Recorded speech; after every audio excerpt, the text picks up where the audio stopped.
Good afternoon. I will now call this meeting on the Standing Committee of Social Development to order. My name is Caitlin Cleveland. I am the MLA for Cam Lake and the Chair of the Standing Committee on Social Development.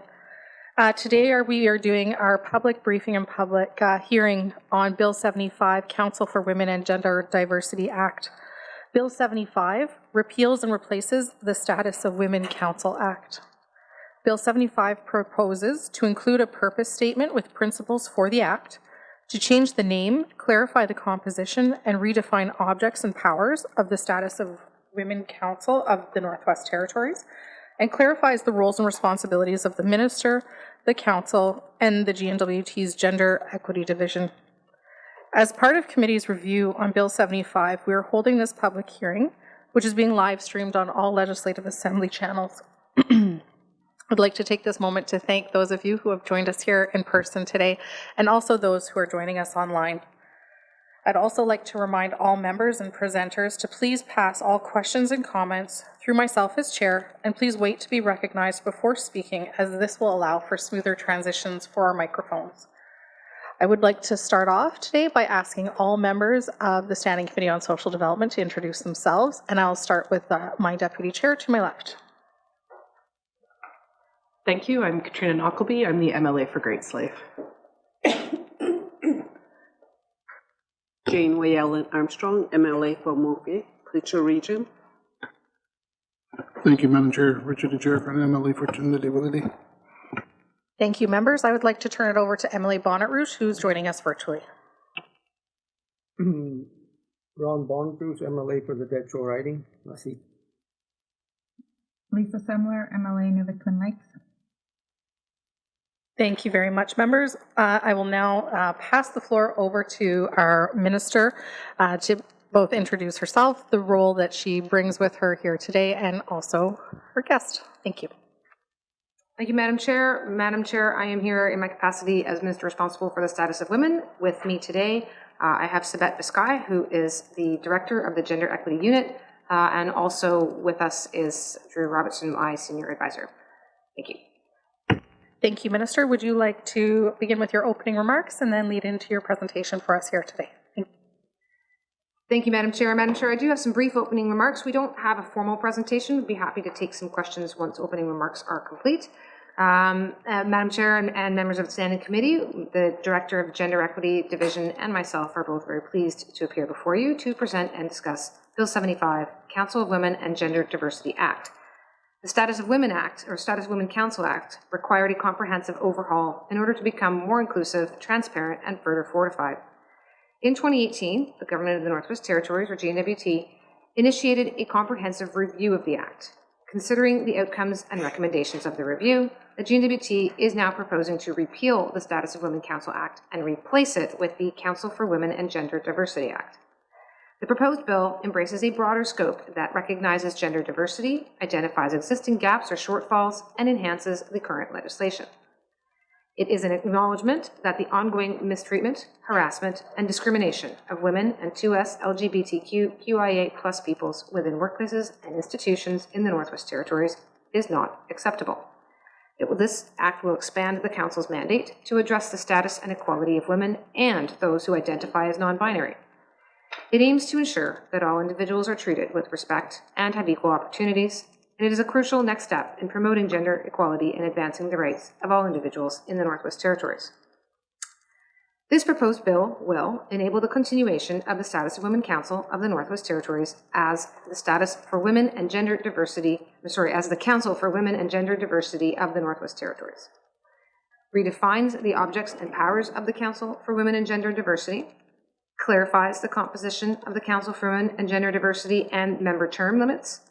It clarifies the roles and responsibilities of the Minister and the Council for Women and Gender Diversity, and it modernizes the Act's language by emphasizing the principle of inclusivity throughout. The proposed bill will fall under the authority of the Minister responsible for the status of women, with administrative oversight provided by the Gender Equity Division of the Department of Executive and Indigenous Affairs. I would like to acknowledge that the past year has been a challenging one for the Status of Women Council, of course through no fault of their own.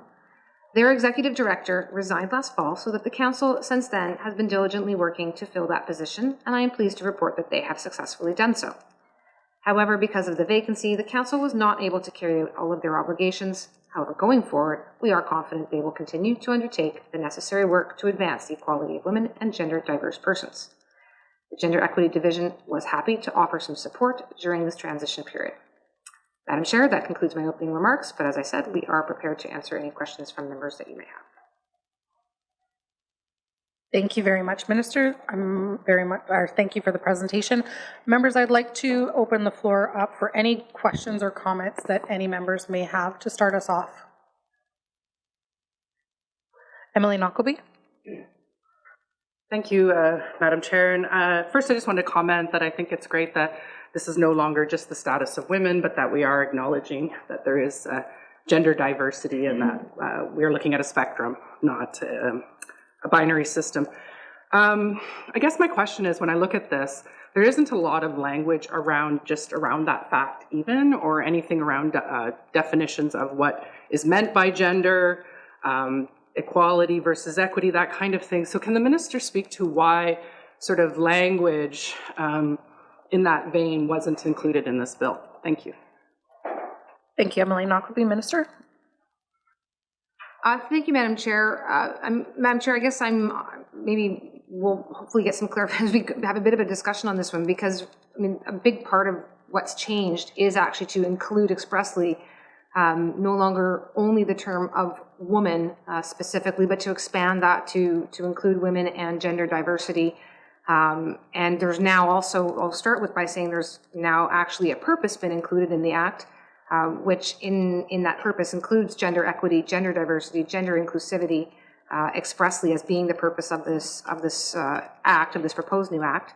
And then throughout, a lot of language is modified to move away from just being about women exclusively, and hopefully acknowledging by doing so that the term woman in and of itself can have a gender aware and more gender inclusive meaning to it.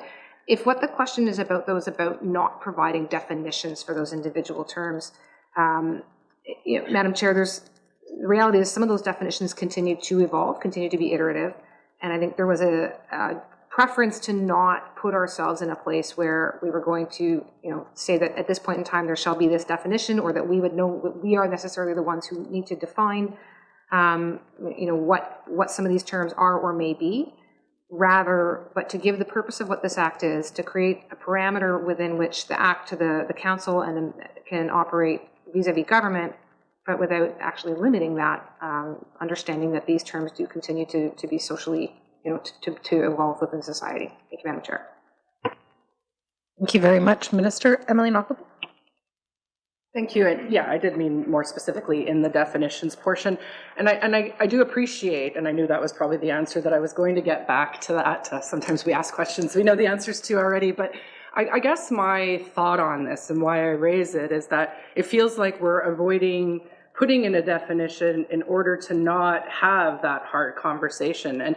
And to me, I would rather, it's very skimpy. There's 3 definitions, that's it. And given that this is such an evolving area, to me, it would have, I guess I would have preferred to see an attempt to make definitions, but to make them in a manner that is open-ended and open, or sort of, and again, that I know this is maybe, shooting for the stars sometimes, and that's why you have all the people on your side to help with figuring out what that language would be.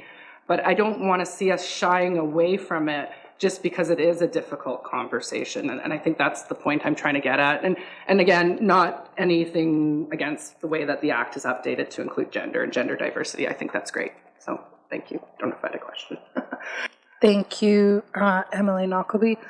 Members, are there any additional questions or comments in regards to Bill 75? I'll maybe ask one well, I give the opportunity for other members as well. When we look at the context of the Northwest Territories and the women who are most at risk, we were surprised within committee to not see specific reference to MMIWG within this act, and I'm wondering if the minister can speak to why that is. Thank you. Sorry, I forgot to push the button today. Certainly, Madam Chair. I mean, well, so I guess a couple things. So this actually, though, is, a couple parts to the answer. Firstly, this is, while the purpose in general is to promote gender diversity and gender equality, the purpose also is to set up a relationship with a very specific entity, which is being currently the Status of Women Council, so now being Council for Women and Gender Diversity. It's not necessarily an end-all, be-all encompassing act that's going to solve problems related to the National Inquiry's calls to justice. There's a very specific and detailed action plan by the government for that purpose. So just kind of drawing a bit that this, this is still about that council as an entity. And to be, Madam Chair, you wouldn't necessarily see any of our legislation having reference to, say, the Constitution. You would assume that it would be in compliance with the Constitution. You wouldn't legislation necessarily having, saying, referencing the Human Rights Act, because we would assume that we will be in compliance with the Human Rights Act. Similarly here, I don't, adding that in here, one would assume that we're going to be continuing to achieve the purposes and the goals and the actions laid out in the action plan. There wasn't really, in our view, there's no addition necessary to put it here. We're still going to be achieving all of the things, or working towards achieving all of the things that are within the action plan already. So it wasn't necessary to put it here to achieve the purposes of this act. It doesn't take away from the work that's already happening. Thank you, Madam Chair. Maybe I'll turn it over to Ms. Biscotti. She may want to add something. Thank you. One of the things I'd like to point out is it's not just missing murder, Indigenous women and girls. We also have gender-based violence. We also have family violence. There's a number of related, I hate to say this, but violence directed at a number of people. We can't just focus, I think, just on one area. This would encompass everything. So keeping in mind, if we bring up, include MMIWG in here, then we would be remiss in not including other areas like gender-based violence, family violence, and so forth. And then that really opens it up.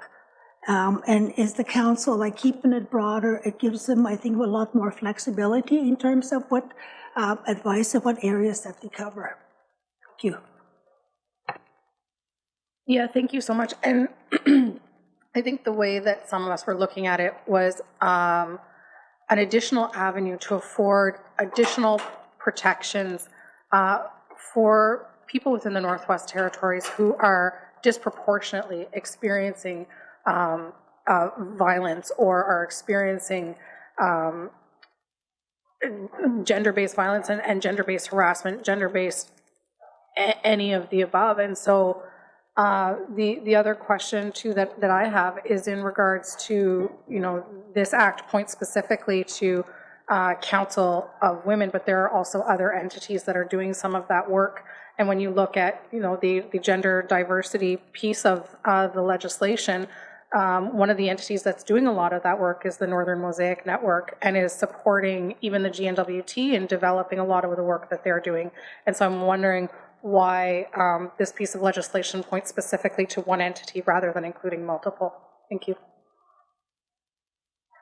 Thank you, Madam Chair. I mean, this grew out some 30 years ago when there was a real lack of entities that were looking at the time, really thinking of women specifically in a very binary sense. I think our understanding of gender has certainly evolved quite a bit since that time, but it grew out of a time where the need for having a Council of Women nationally and then by jurisdiction brought about the need for the legislation. So it is a statutory entity. There's a host of nonprofit and non-government organizations, of course, covering a wide range of topics, including gender, that are not statutory entities. So they have to report annually. It gets tabled. They have to provide their financial statements to me annually. A lot of these other organizations don't have those obligations and expectations, but they do because they are a statutory entity. They exist. There's they make recommendations around their membership. I then actually do the appointing. It's a very different organization than what you would find, whether it's YWCA, whether it's Northern Mosaic, whether it's and whether or whether it's an organization that does entirely different nonprofit work. So it's a statutory entity, and so that's why it's listed the way it's listed. That's how a statutory entity operates. Thank you, Madam Chair. Thank you very much, Minister. Minister, I've had the opportunity to ask my 2 questions, so I'd like to turn it over to some of my committee members. And before I go back to second set, I want to open it up to the floor to see if anybody has any questions, comments, or concerns.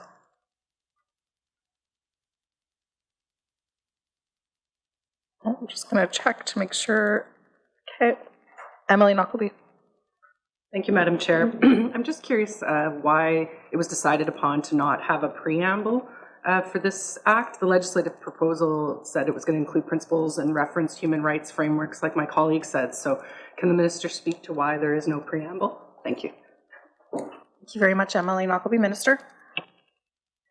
Thank you, Madam Chair. So, Madam Chair, that's probably a good question that I'd recommend someone ask to a law clerk as well. Because this came up when the bill went forward to drafting, and it was the drafters that came back and actually said that the better way to achieve their purposes was to do it by way of a purpose. And I have a bit of a hunch that the whereases that you might sometimes see don't maybe have the same sort of weight as a focused purpose, which is in fact included in the legislation. So when it's a whereas, it's, you know, it's like a background piece, but when you get into a purpose, this is actually now a legislated part of the act that formally forms part of the act. I think that's maybe a nuance, and again, I'd want to defer to what the drafters or law clerk might have to say. That again, that's the advice that we got back, was that to achieve what we wanted to, which was to make it very clear, was to actually put it as a purpose and not as a background bit. Thank you. Thank you very much, Minister. Emily Knuckleby. Thank you for that, and I'm not going to in any way profess to know all the legalese that goes around. I'm probably the least process person in here. So that being said, though, then if I frantically scroll to the purpose, would the purpose then go far enough in the ministry? I guess where I'm going with this is that I just wonder, and I do understand that it's to establish the council itself, but I also kind of had this idea, I guess, that it was going to, like, there's some tiptoeing around delicate conversations that maybe perhaps we shouldn't have been so scared or whatever to have had those conversations. And I guess maybe the question then is how do we encompass the next piece of all of this? Like, we do want to see acts where, you know, it is protecting our vulnerable people.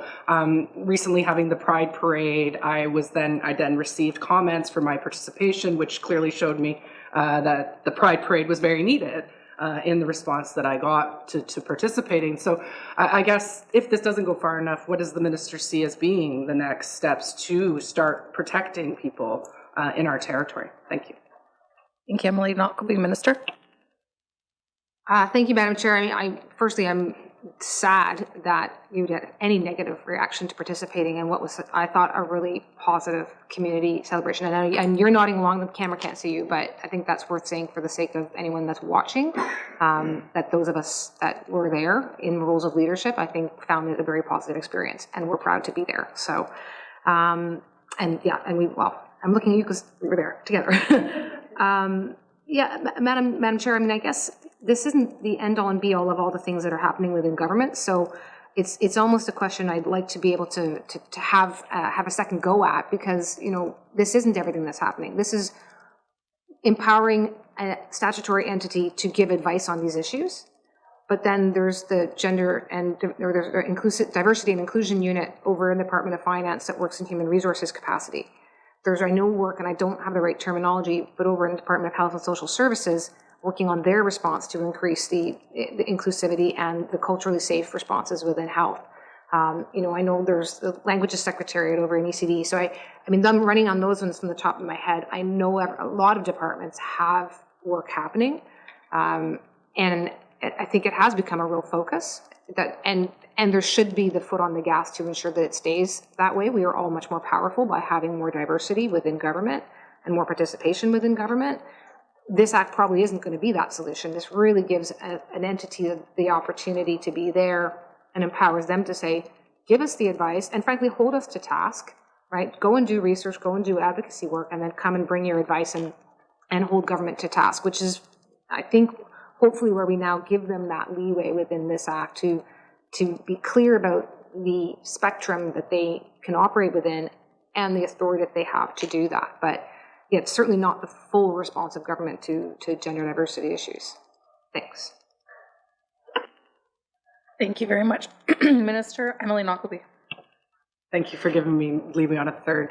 Then I guess my question is, how do you, as the minister responsible for the status of women and gender diversity, how do you then roll up all those pieces together? And I mean, you can't be the minister of everything. We always joke about that, but you know, how do we ensure that all those pieces within the GNWT, and I know it's a little outside the scope of this bill, but how do they all talk together to ensure that, you know, you're not duplicating efforts, you're not working in opposition to each other, and that you're learning from each other? Thank you. Emily Knockleby, Minister. It's an easy one. No, but I don't want to make light of it. That, like, look, gender diversity or gender equity unit resides in EIA, or the Executive and Indigenous Affairs. That is the central entity, right? It reports in to the most senior deputy minister within government. Obviously, there's a dual reporting role to both the premier and myself. So, you know, as a starting point, the very placement of this unit, I think, does reflect the fact that it needs to be one that encompasses all of government. Yeah, can we continue to do that better? Yeah, absolutely. I mean, I think a lot of us have talked over the last 4 years about avoiding silos. I know it's been our experience of putting through the action plan on missing murdered Indigenous women, girls, and 2S LGBTQIA has been that although that's a plan that does bring every department together, every department has action items, they all have to work together to achieve them. They have to report into our unit in order to provide that report. It still is getting all those pieces to come together. So, but at least when you're, you know, when you're within the EIA framework, you do have the clout of being, again, that is the purpose of executive, right, is to have that. So, yeah, I don't know if that's maybe everything you wanted to hear from me. Can we continue to look at other ways of doing it? Perhaps. Do we now have, hopefully, would we have an act that gives this statutory entity greater confidence that that is their role to push government on? I hope so, right? The previous act was really quite narrow by comparison, and there could have easily been some confusion as to whether they had that authority and power, and I hope now they would see that they do. Thanks, Madam Chair. Thank you very much, Minister. Emily Knockleby. Thank you. And now the best question is then, do they have all the money that they need in order to execute all of the work that they need to do? It has been my experience or my learning in the last while that a lot of these arm's length organizations or NGOs, when they pick up work for the government, that the funding is just not there. And I do know that in the past, the status has struggled with staffing, I believe, or just having, or the staff being quite burnt out and trying to keep up with everything, because it's a passion type job, right? You don't join the status of women because you want to be home, working, only work 9 to 5 and have like 6 weeks of vacation. You're doing it because it's something you really believe in. And so, I hate when I see really good quality people that are working so hard to make change and then they just burn out and everything falls apart. So I guess just looking to get a little bit of comments around funding and ensuring that because this is a piece that it will affect so much more. Like if we put money here, we affect mental health, we affect family violence, we affect, maternal health, all of these things, right? So it just has such a big reach that I think more money is better. Thank you. Thank you, Emily Knockleby. Minister. Thank you, Madam Chair. Madam Chair, the Status of Women Council, as it still is, was one of the organizations that does get core funding from the government, and did see a pretty significant increase in the life of this government by 50,000. If I'm, so that's nodding. I was about doubting myself for a moment, but so they have seen a significant increase and do get a pretty significant amount of money from the GNWT for core funding in a way that most other nonprofits or organizations do not.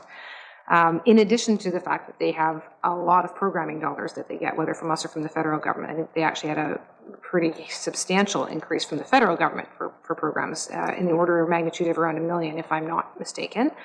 So is that enough? Again, it's a lot. And it's more than many get, so I'm kind of hesitant, though, beyond that to make the judgment call. And it would always be nice to have more. The GWT would like to have more. I know the last year has been challenging for them from a staffing perspective.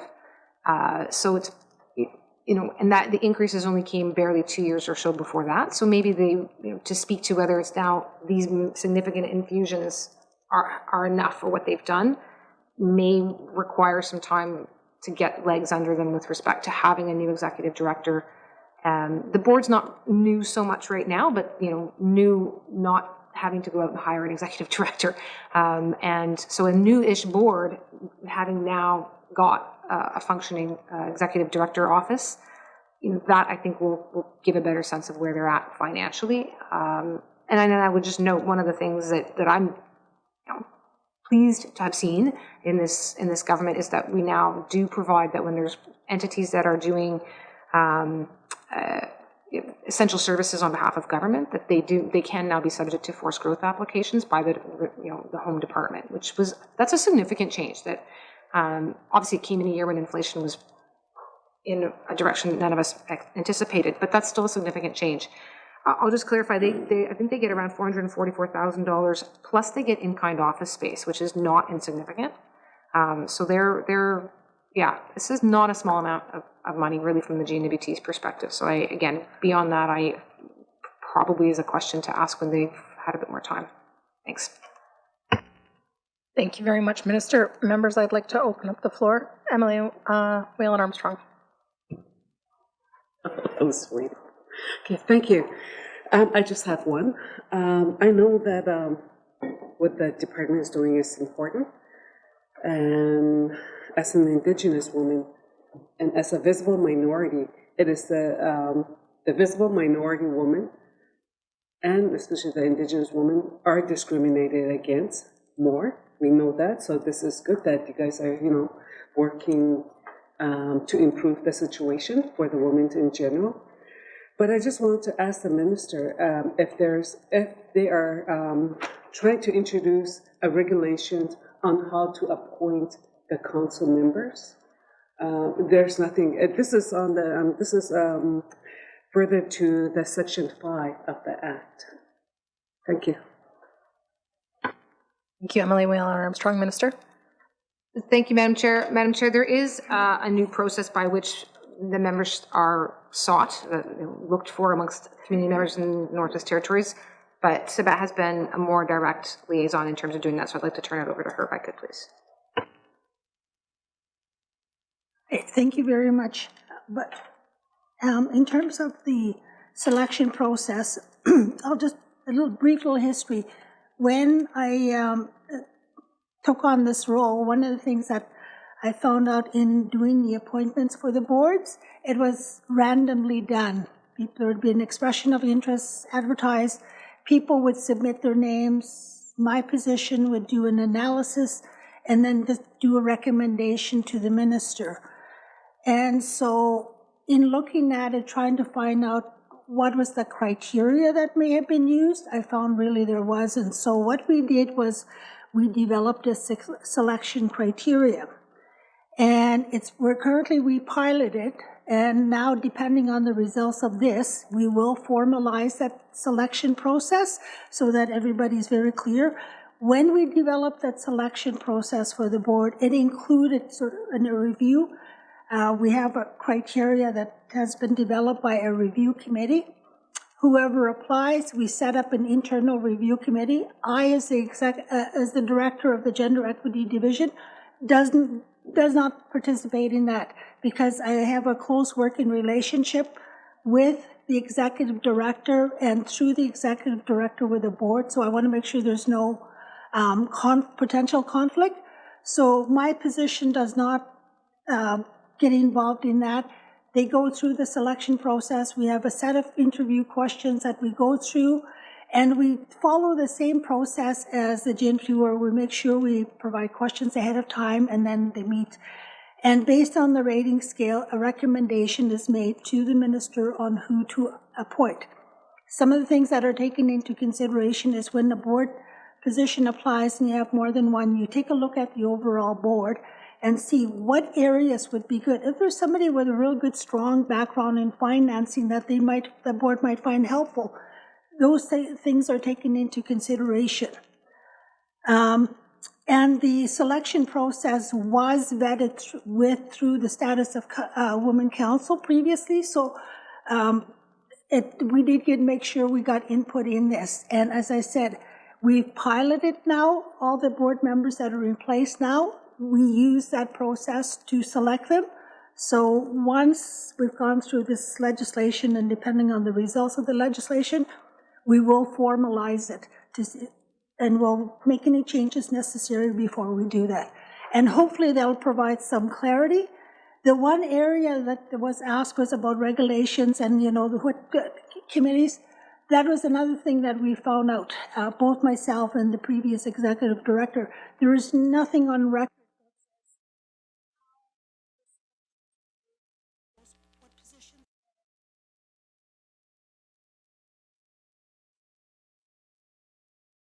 recommendation that there either needs to be a procedure, a policy, or a regulation that clearly outlines how many regions there will be. Right now, there are 6 positions, board positions that are filled, and one of the ones, the North Slave position, for example, a question was asked by a resident from Wawzonek, do they apply for the position for the North Slave, or do they apply for the one for the South Slave? And when you look at the government as a whole, it's not necessarily a consistent approach. So my recommendation to the individual from Wawzonek, it's probably better to apply for the South Slave one because it involves a lot of the same communities. Merci. Emily Whalen-Armstrong. Thank you for the information, Sabine. Okay. I've been saying this in the House, Cleacher region. We're not part of North Lake region, and we don't want to be part of North Lake region. So, is there a position for Cleacher region in this Bill 75? Thank you. Thank you, Emily Whalen-Armstrong. Minister or Ms. Sky. Thank you. Yes, there is a Cleacho, and I have no idea how that came about, because I was asked the question, how come the Cleacho get a position themselves and the other regions don't? I don't know, but we do have one from the Beaufort Delta, one from the Sawtooth, one from the Decho. We also have a South Slave that usually represents like Fort Res, Denis Lecoin, and Fort Resolution, Fort Smith, and all those regions. Then we also have the North Slave, which has basically been applicants from the Yellowknife area. And then, of course, the Cleacho. So those are the 6 board positions that we have.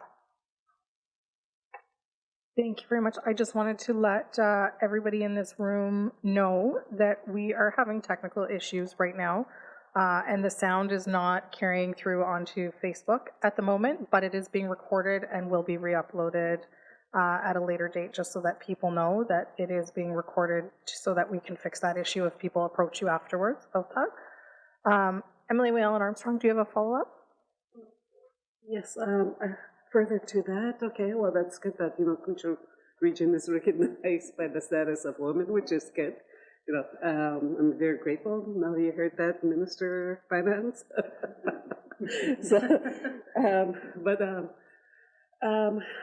okay, well, I haven't been following this. When you guys did your tour, but I just wanted to know if the status of women in your office are working with Indigenous government and other organizations in the small communities, because this is an important legislation, and I think it's good if other, members and other organization government are more aware of this, so that they can, help make some improvements in the community as well, among the, gender diverse. Thank you. That's all. Thank you, Emily Whalen-Armstrong. Minister? Thank you, Madam Chair. There was the process by which we went about to have the act drafted. I think I'd suggest that go to Sabette to just give that background, please. Okay, thank you very much. Yes, we made sure, we hired a consultant to do an independent kind of review. So working with the previous executive director, we identified a number of interviewees, that consisted of past board members, current board members, past staff and current staff, and also ministers, previous ministers and current ministers. And we got, there was a report that was prepared, and the consultant went through the act, the current legislation, clause by clause, just to get feedback. But in terms of this other women, my office as a director, I have monthly meetings scheduled with Native Women's Association, the executive director of the Native Women's Association, where we update each other on initiatives that are happening.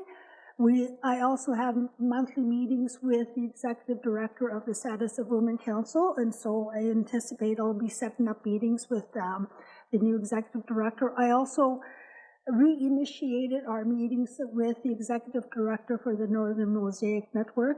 We also keep in contact with the shelters through the shelter network, through the work that we're doing on the family violence strategy. And when we did the community engagement last year, I think it created a lot of public awareness of what we're doing. We also do regular presentations to the Leadership Council, for example, to keep them updated on all the work that we're doing, because it is related to the work that they do. And anytime we do presentations to any outside groups or even internally, we make sure that we mention this review that's happening right now, because it does have an impact on all the work that's going on related to women and the violence against women, MMIWG and everything. So I find the more you keep people informed of what's going on, then it gets more involved, because one of our messaging always, when we're doing preparing minister speaking notes and this and that, is everybody has to work on this, not just specific people. This has to be all of an NWT kind of approach.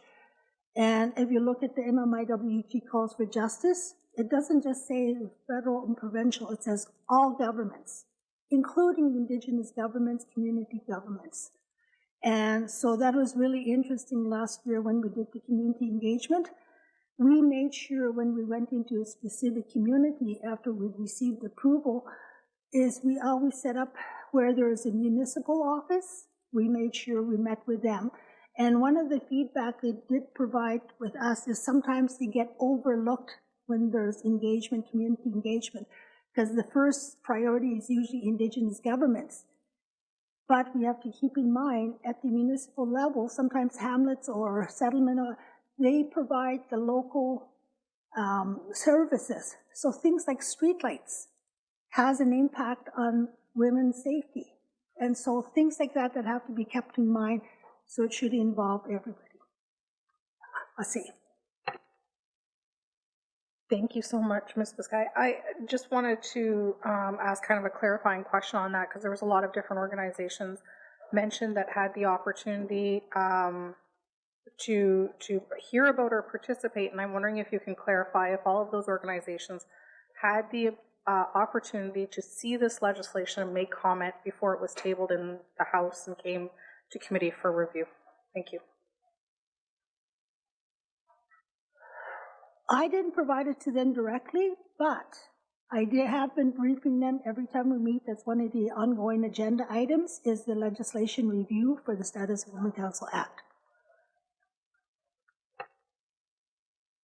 Committee, are there any additional questions from anyone at this time? Amelia Terracon? Oh, hit your button, please. Thank you. Thank you, Madam Chair. And I want to thank the presenters for coming in to do the presentation. I don't really have much of a question because a lot of it has already been asked. But the other thing is that Bill 75, I don't have any issues with it. There's, hidden the fall in the fall time, I think.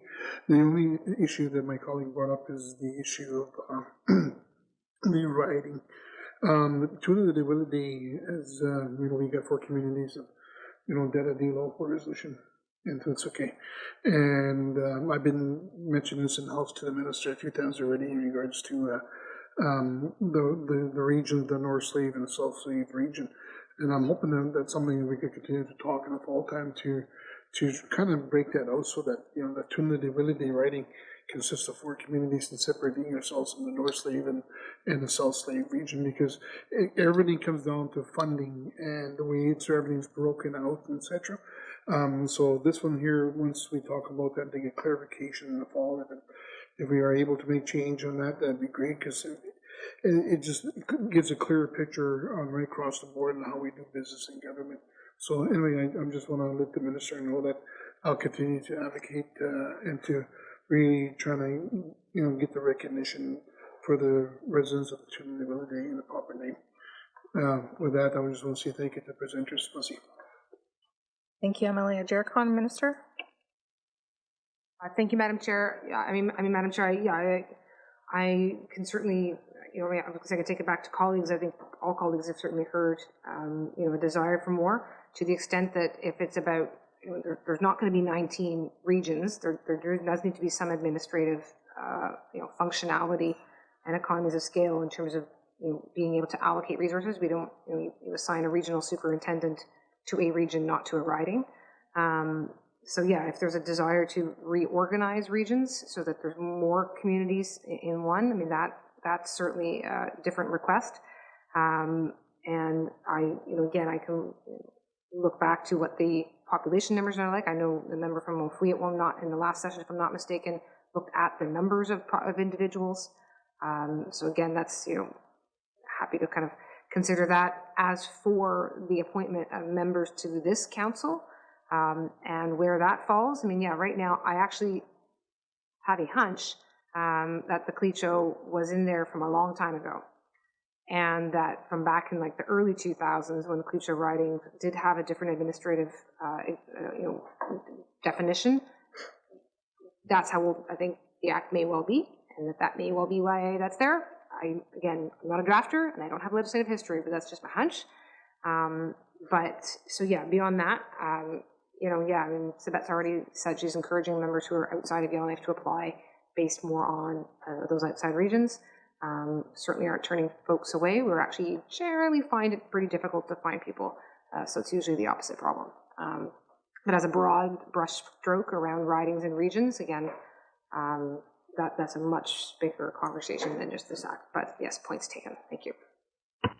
Thank you, Minister. Emily Jacobson? Oh, push your button, sorry. Thank you, Madam Chair. No, I don't really have any more questions, but other than to say that you got a really good deputy minister there helping you out. I'll see you. Thank you very much. MLA Knockleby. Thank you. I just have a little bit of a follow-up. It does state in the act that you could have up to 9 members. So to me, I know you're saying you're having trouble finding people, but I would hope then if there is someone from Litzel, but you've already got somebody from the North Slave, somebody from the South Slave, that, they can still apply and be an 8th or 7th member instead. And I'm seeing Sabette nodding along. Sorry, Ms. Biscay. But can the minister speak to that? Thank you very much, Emily Knockleby. Ms. Biscay. I can clarify that. Yeah, the act says up to 9, and I was at a board meeting, the previous board, where they did talk about possibly having a youth be appointed. So the board as a whole has had some discussions on how they can do it. I think the size of the board also, the cost of bringing in the board for face-to-face meetings, those are some of the considerations the board has taken into consideration when deciding on how many board members to fill. So up to now, we've sort of taken advice from the board in terms of how many positions to fill. Just one thing I'd like to note before we wrap up is we know there is a concern by the council on the cost of the rebranding for the name change, because that, is something, if we do go ahead with the name change as proposed, there is going to be a cost because they have the website and all their letterhead and everything. We recognize that, and we're prepared to help cover those costs. Thank you very much. Emily Knockleby, do you have a follow-up question? Emily Knockleby, do you have a follow-up question? Sorry, we get very conditioned with someone's doing our mics for us. No, I think that's great. And I just want to say I totally love the idea of a youth representative. We hear that constantly as a committee when we go out to do any engagement on any of the bills, really, is that the youth needs to be involved. And then I guess too, I'm assuming in reading through this that we are going to be looking for more representation that is diverse as far as being non-cis hetero. So I just leave that as a comment, but I'm glad to see that this is all being discussed and thought about, and I don't really have any concerns about that. Thank you. Thank you very much. Members, I just want to check if anybody else has any additional questions. I just have one final question, and it was in regards to, so the minister acknowledged that the status of women or council of women is supported financially, also like through dollar contributions, but also in kind. And there are other organizations in the Northwest Territories that we as residents have grown to rely on to do some of this work, but that aren't seen as a statutory office, and so therefore don't receive these funding. And one of the things that we hear quite often, especially in regards to NGOs, is the difficulty of keeping lights on. And so there's funding dollars that people can access for program development and to deliver programs, but as far as keeping the lights on, that proves to be one of the most challenging. And so given that we as residents rely on multiple organizations to do the work that really is expected to come out of this, I'm wondering how the minister sees kind of the roles of those organizations that we rely on kind of being protected and solidified within this space, and also ensuring not just the financial piece, but that there is a mechanism for their voices to also be heard, given the work that they do within this space. Thank you. Thank you, Madam Chair. I mean, that's a complicated and challenging question. I know that I believe it's EIA puts out a list or can make available a list and has provided it to members in the past of all of the funding that goes to all organizations across the Northwest Territories, and it's pages long. So, you know, where's the line? What size? What focus? What purpose? How much does each one get? Do they get it commensurate with, you know, with what? With how do we analyze who gets what and how much? You know, there's obviously finite dollars even within the GNWT. So yeah, I mean, it is a challenging thing to determine. You know, is it the new organization that pops up tomorrow that says, hey, there's an area that's been underrepresented and we're going to deal with it? Do they get a $500,000 startup? I mean, or is it an organization that's been around forever? Do they get longer? There's just endless questions that I would be faced to then ask of who do we decide and how much does each one get? Do they get it based on an organization like this that's predominantly advocacy focused? Do we look to an organization that does frontline services? Do we look to an organization that does frontline services for youth because they're vulnerable? Maybe for seniors. But I'm only saying this, that there is an endless list of questions that we would ask of who should get government dollars, what purpose, what organization, what decision. I mean, it is endless. So yes, this organization is statutory focused. They get what they get. There's some historical. I'm sure we can look historically at why the budget has become what it has over time. Obviously, as budgets come through the Legislative Assembly, if members elect get feedback that they want to change and find different ways to allocate dollars, public dollars, that is the work we all do in there. And that's where I come back to two things. One, there's the NGO review that's happening right now with EIA. I think it's still open for a consultative process, but it may already have the working group formed again. I don't top of mind have that in front of me, but that's where a question like that I think should be discussed at some length. And then secondly is the work that we did do in this assembly to, towards multi-term funding agreements, always subject to the year-over-year appropriations that we have, but still language that gives more certainty for some organizations does make it quite a bit of a difference. And being able to bring contribution agreements forward under forced growth, which is a tremendous difference when then you get into what's an essential service for which we're going to do that. But at some point we need to make those decisions. So I think there's been some good work done. I think there's now an entity where bigger conversations like that can be had. Thank you. Thank you very much.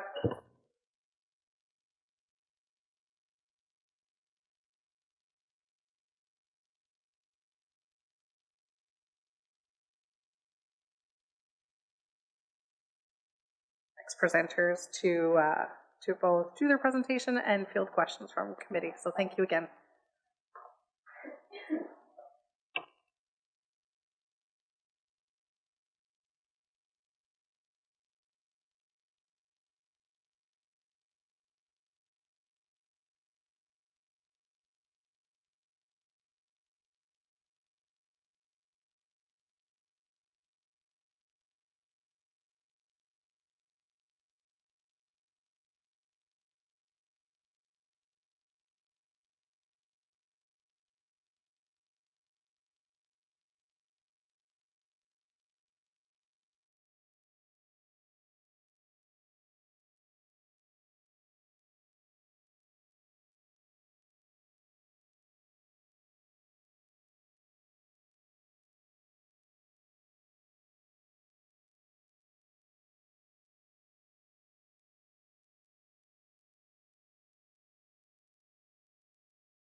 So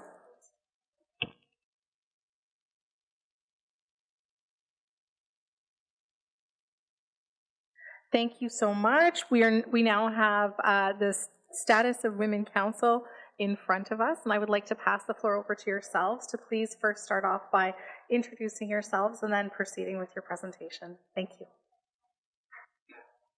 All right. Good afternoon, members of the Standing Committee. Thank you for having us here. My name is Shelley Brown, and I am the North Slave representative on the Status of Women Council. I'm also the vice president for the Southern region, and I'm joined by, introduce yourselves, if you would like me to. Good afternoon. I'm Rita Airy. I'm the president of the Status of Women Council, and I represent the Beaufort Delta. We have 11 communities there and 1 rep. Good afternoon. I'm Delphine Piro. I represent the Sutton region, and I'm the vice president for North. I'm Doris Spinoza. I'm representative of the South Slave region, and I'm from Hay River. Let's see. I'm Sophie Dubé. I'm the new executive director of the Status of Women Council. And I'll just do a sound check because I was hopping around the room. I don't hear out of one ear. Can people hear us?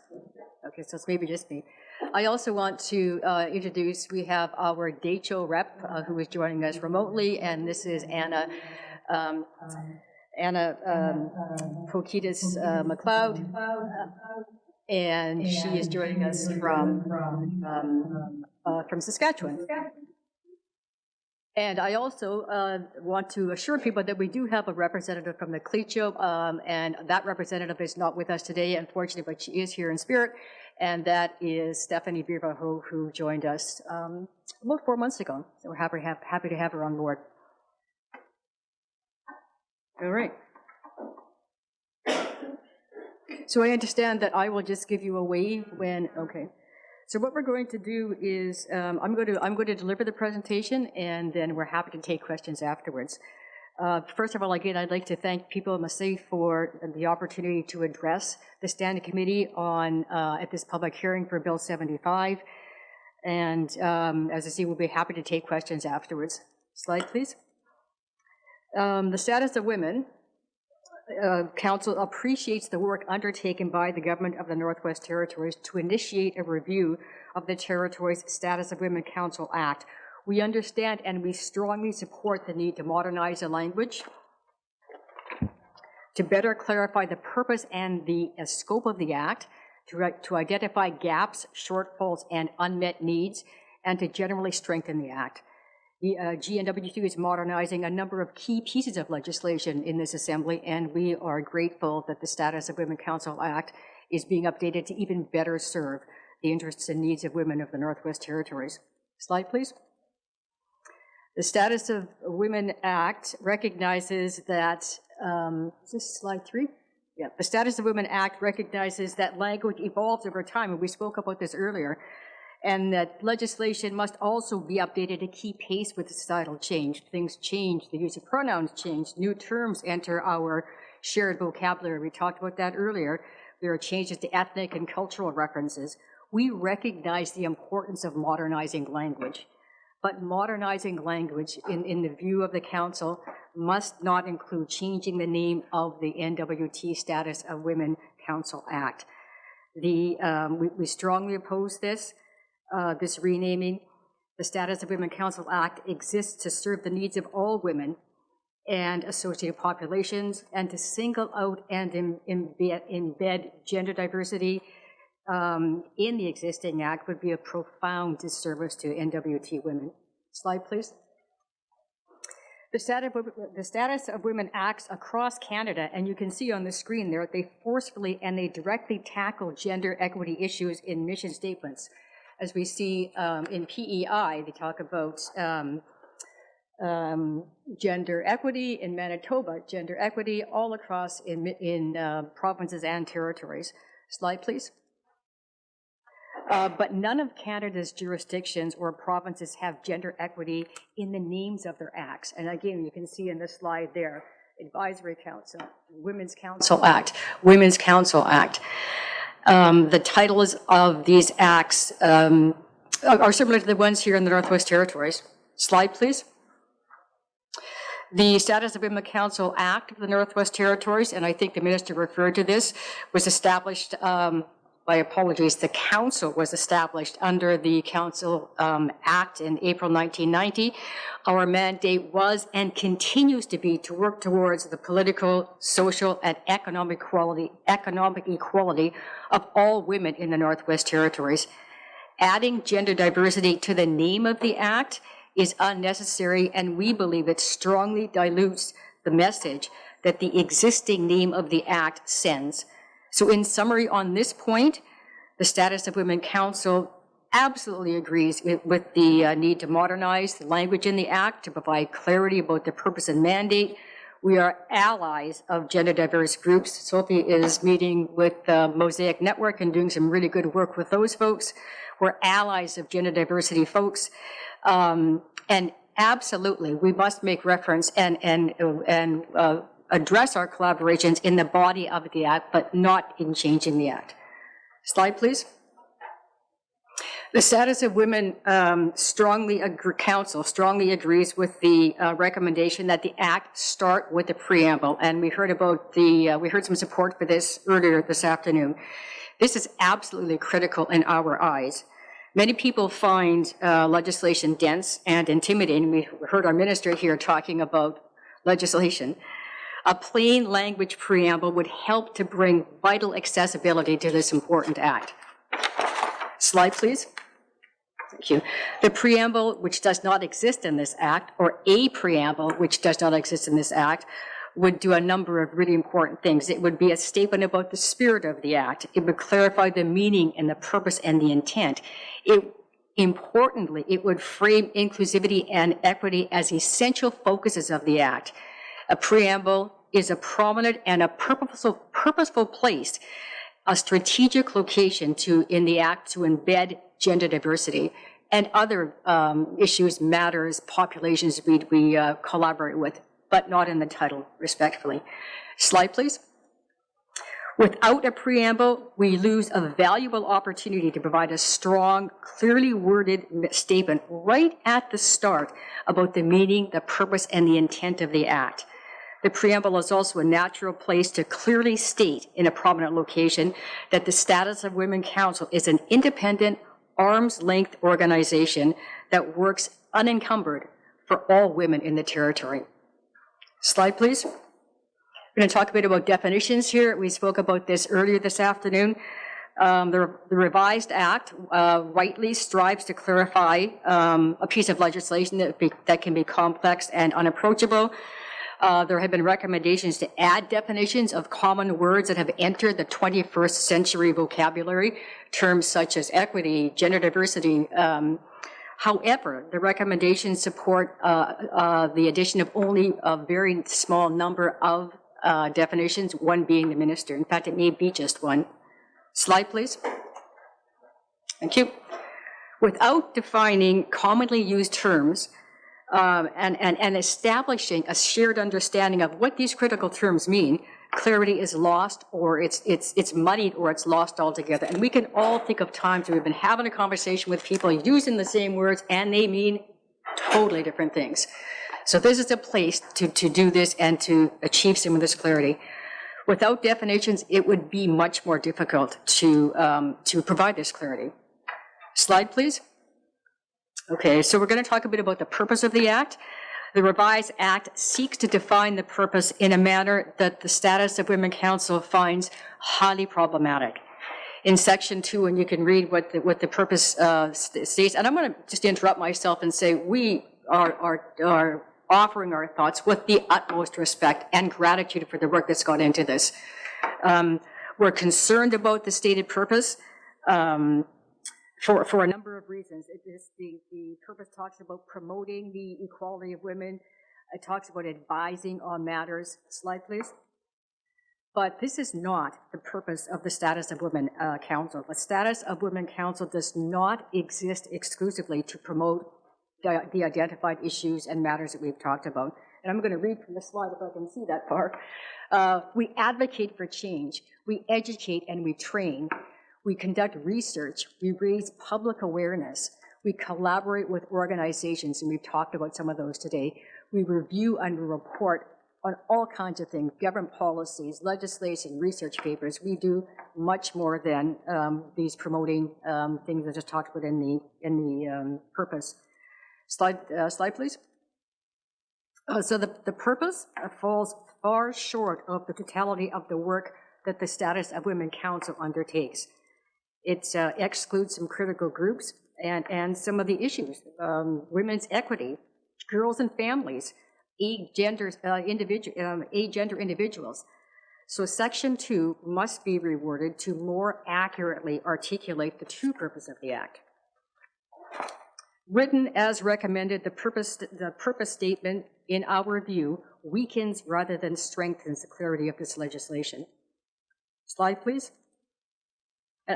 This slide I kind of like because this ties things together that we've talked about so far, and it draws on a lot of things that we talked about earlier before our presentation. So to summarize today, the Status of the Women Council would like to reiterate that without a clear preamble and a clear purpose, the revised act does not deliver clarity of meaning that modernized legislation deserves and, in fact, demands. Slide, please. Okay, follow the ball. It's going to get a little bit confusing here. When we introduced ourselves, we talked about our president and our vice presidents. We, in fact, use different terms, and I'll talk about that in a little bit, but I just want to talk about, we also are concerned about a recommendation that that our current two co-chair or co-vice president or vice president configuration be reduced to one. So to repeat that, because it was very garbled, right now we have two vice presidents and we want to keep them. We do not want to go down to one, which is a recommendation. Slide, please. We welcome the clarification that the Act is suggested about the roles of the president and the executive director, but we disagree with reducing our scope to one. And the respondents who were interviewed in this review indicated they believe our current practice works well. And we also believe that having two vice presidents addresses the vastness of the territory and the vastness of our communities. And in fact, we talked about that this afternoon. We strongly urge the committee to remain with the configuration of the two co-chairs. This will allow us to continue to best serve women in the Northwest Territories. We also recommend that the terms president and vice president be replaced. And this is such a delightful example of modernizing language. A chairperson leads a board of directors. A president, more generally in today's terms, executes and operationalizes the vision of of the workplace and of the board. So we would like to see the Act replace as president and vice president with the modernized terms of chair and co-chair. Slide, please. Oh, good, here we are. We are at the conclusion. It's hard to see the numbers on that slide. So to conclude, in two very simple statements, in summary, the Status of Women Council is respectfully requesting and supporting that the revised Act must provide a clarity that the purpose of the Status of Women Council is to engage with all women, girls, families, communities, and vulnerable groups in the Northwest Territories. Embed this critical purpose in plain and modernized language throughout the Act, including an added preamble. Retain the existing name of the Act, the NWT Status of Women Council Act. Again, to single out and embed gender diversity in the title of the Act weakens rather than strengthens the existing Act, and it is a disservice to the women of the Northwest Territories. Secondly, we also, the Status of Women Council, the Act must clearly state that we being the Council, are an independent arm's-length organization. And that is important on so many levels. It's important that the women and the groups that we serve recognize that. It's important that our community partners and funding organizations clearly understand that we operate at arm's length from the GNWT. Slide, please. This is our thank you slide. Thank you for the opportunity again to make this presentation on behalf of all women of the Northwest Territories.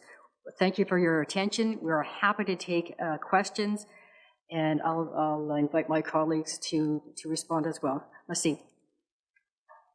Thank you very much, and huge thank you for your presentation today. Members, I'd like to open the floor up for questions or comments. Who would like to start us off? Emily Knockleby? I'm never short for words, that's for sure. Thank you very much for your presentation. It's interesting to hear some of your thoughts on well, first of all, I'll start with the definitions. I agree. To me, it was kind of shocking to not see definitions of at least equity versus equality. It's laughable a bit that you have a definition section or a purpose, and then right after it, I believe, is the definitions, and none of the words in the purpose are defined. So right there, to me, that kind of means the purpose is not really relevant because everybody can interpret that how they want. I do want to say I don't believe that we're able to actually, as a committee, come back and ask them to add a preamble. We've been having these conversations about another bill, and there is some committee process that may prevent us from doing that, and I'm just looking at staff to make sure I'm not speaking out of turn, but we are in the same process as the other bill, and that has been something I learned today, is that and in general with bills, we can't add anything. We can only work with what they've given us and then make suggestions for changes, which would fall in line with some of your other requests. I guess I really struggle with this as a person who defines myself as a feminist, who has gotten into politics as a woman for that reason, who in my career as an engineer struggled with this constantly. How do I become inclusive while I still advocate for women and bringing girls and women along and non sort of, cis hetero people forward? And I struggle with this because I understand where you're coming from, but I also have heard a lot in this committee, particularly around youth suicide, around children and family services, the need to protect our vulnerable LGBTQS, I'm not going to say all the acronym right, population. And as we traveled into smaller communities, it only became more obvious to us that those protections need to be there. So I guess I'm very glad to hear that there's no suggestion to change any of that language within the Act. It's just literally the title. And then as a person I guess I just struggle with how do we go about including everybody but not having that in the Act title. And I don't know that you would have an answer for me or the council will have an answer, but that's where I'm struggling. And that's the only piece of your presentation that I struggle with. Thank you. Thank you very much, MLA Knockleby. Thank you. We've met with several of the women organizations in Yellowknife before the meeting, just to have their view on these things, and we've met with the Mosaic Network, and we really wanted to share with them the fact that we feel like we are working every day for all the women, and we just feel like we are women working for the community at large, and because we are women and we have specific roles in the community, it asks us to get involved within many, I'd say, stage. So with girls, with boys, with dad, with men, with young, with MMIWG, as we said earlier, and of course with gender diverse individuals. So the concern is that if we add this gender lens in the Act, what about the others? What about the others vulnerable groups? That's what we have in mind. So we are still thinking about that. We are still asking ourselves, how can we work as women for women at large? Because we are not working like this. We just want to cross the lines and we just want to work all together. And we are still thinking that if we add this gender length to the text, we might maybe say to other vulnerable groups that they are not our priority, which is not right, which is not why we're here. So it's still in the process, and we're still thinking about that. That's why we really wanted to come here today, and because we understand that we need to. That's the discussion you were talking about earlier that we need to have. That's a fact. And when we said earlier that it's not about, it's not just about MMIWG. It's not just about gender either. It is about gender, but not only about gender. And we have a gender equity division, which does a great job already, and we are working with them. So we see ourselves more like collaborating with everybody, every organization. We see ourselves like an umbrella, and behind this umbrella, we are working with youth, with YWCA, with more family-oriented. We are working with the Mosaic Network. And, the idea of us saying to the Mosaic Network that, okay, from now, we are doing your job. It's kind of weird. We just want to, I think it's better for us to say, okay, let's collaborate. It's not the same meaning, it's not the same impact, and we are not trying to overstep on this community. Thank you very much. Emily Knockleby?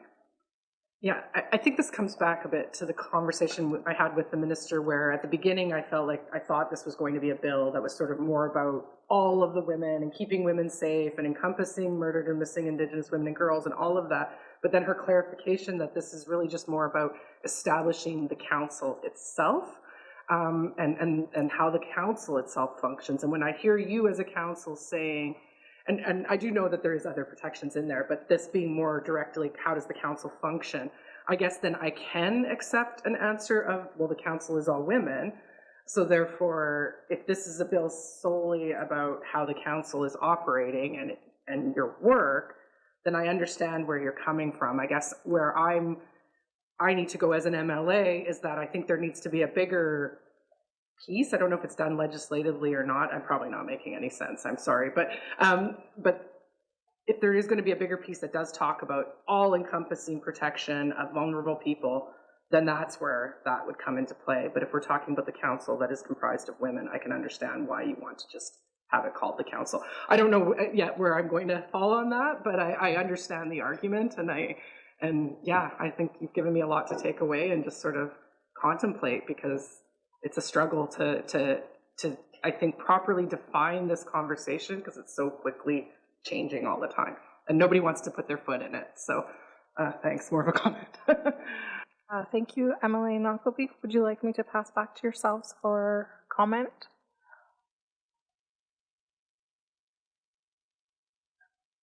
I guess I'd just like to give you a bit of history about the status of women, and I'm going to do it very quickly. So back in 1990, I was here when they established the new council. We had 9 members, and we also included Nunavut. And we were arm's length, and we represented all women. And at the time, the minister appointed the president and the 2 vice presidents. So that was done at the minister's level. And then we followed into our mandate and how our work would be, like to work towards the political, the social and economic equality of all women. And we worked with elders, we worked with men, we worked with young people, like everyone. So we had a very heavy mandate. And at that time we had the proper staff. We had an executive director, an executive assistant. We had 2 researchers, and we had a program coordinator. And so a lot of the work that we'd done back then, we had full staff to do. And I heard earlier about, not having enough staff. And of course, then we have to look at, if we're going to provide more staff, we need more money. And then once Nunavut separated, our membership became smaller because of the funding, right? And like I see it, the minister is speaking about, not much of the confusion, but the understanding of how we're going to make this new act represent all women. And a lot of our community women too feel strongly about changing. And, I would say that with COVID, we probably would have done better if we had more consultation time, and people would have had a better understanding. And that's no blame to anyone, but it's just the fact that there should have been proper consultation, and then you probably would have had more people coming out and speaking out, but it's happened much too quickly, and we've got to make the best of what we have here, and hopefully our presentation will kind of give you an idea of where we're coming from. Thank you so much. I really appreciate that. Members, are there any additional questions or comments from any committee members? Madam Chair? Yeah, go ahead, Emily Semler. So, sorry, my connection isn't very good, so if I cut out or anything. I'm just after listening to the presentation, this does come up on a lot of different fronts of this discussion, and I think for people it's a discussion where some are comfortable and some are not so comfortable discussing our newer, some people are within, when we start to think of the history of the council, like, the status of Women Council, and I'm listening to the presentation and I'm hearing what the members are saying from that council. It kind of, to me, sounds like, and maybe I can just get clarification from them, is that this council does not, they fought hard as women to have a space, to have a council, to be able to represent all women in the Northwest Territories, and they're open to being allies to other groups, other parties. They just don't want to lose their space where they actually have legislation as women to be able to have that input. And if I can, I think that's what I'm hearing, and not to say that they're not willing to work with other gender, other groups, but not to, by giving up their space that they fought hard for in this country as women. And I think when we look at status of women councils throughout Canada, they were created because there wasn't a lot of women in politics taking on leadership roles, having a voice to stand up against violence, intimate partner violence, all these things that we just discussed today. But to minimize their role as women, and this was historically, they finally fought and had this space. And I think that's where, and I'm not saying that maybe the gender diversity group needs to be another council, or I'm not saying that, but I'm just trying to clarify, this is what I'm hearing. And I just want to make sure that I'm hearing this correctly. Thank you, Emily Sumler. I'll pass the floor over to yourselves. Thank you.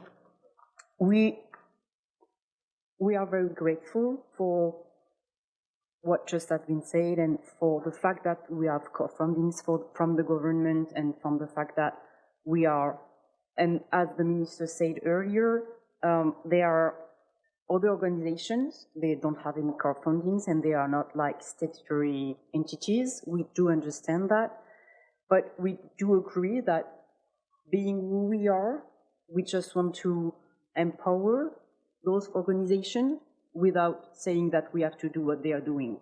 It's just working together, and that's exactly what we really want to emphasize here, is that we have an identity, and I think our strength is, as women, to be here for the community at large and working with all the entities of the community and all the organizations, even if they are not statutory entities. We are here to empower these entities and collaborate with them and strengthen them in a way that we can do it, because we have more fundings and everything and more resources than them. So let's collaborate. Thank you very much. Emily Sumler, do you have a follow-up? No, I think I just wanted to kind of put in perspective what I took away from the presentation, and I just want to thank the members for their presentation, and I did hear you. Thank you. Thank you very much, Emily Sumler. So are there any additional questions or comments from committee members? Hearing none, I just want to say a huge thank you for your presentation here today, and taking the time to be here and to share with us your views on this legislation. It's very important to us to be able to hear from the council that this piece of legislation is directing, so we really value your feedback. So thank you so much for joining us here today. And thank you to the public who has also stuck in there and joined us on our questions and our presentations here today as well. So thank you.